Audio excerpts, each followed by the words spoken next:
असं म्हणतात की टाइम इज मनी, अर्थात वेळ पैशा इतकीच मोलाची आहे.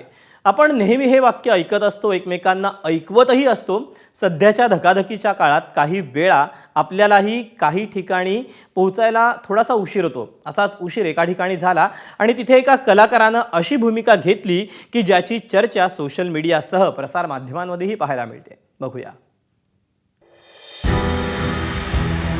आयुष्यात वेळेला फार किंमत असते. गेलेली वेळ परत येत नाही. त्याचप्रमाणे प्रत्येकाची वेळ बहुमोल असते. याचाच प्रत्यय नुकताच सिने क्षेत्रातल्या एका घटनेने आलाय.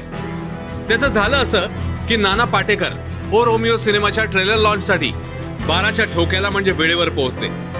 12:30 वाजले, 1 वाजला तरी ट्रेलर लॉन्च इव्हेंट काही सुरू झाला नाही.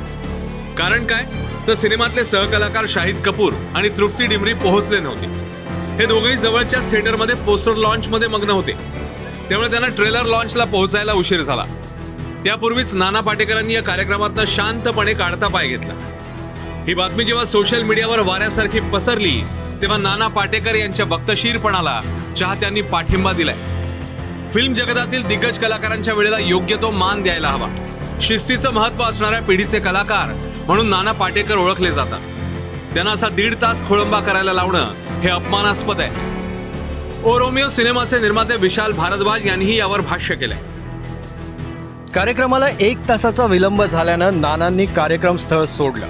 आमची 27 वर्षांची मैत्री आहे, तरीही व्यावसायिक पातळीवर आम्ही पहिल्यांदाच एकत्र काम करतोय.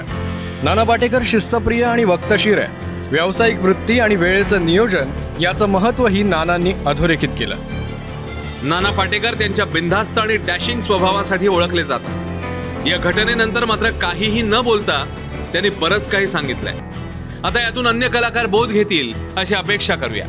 ब्युरो रिपोर्ट, एबीपी माझा. एबीपी माझा, उघडा डोळे बघा नीट.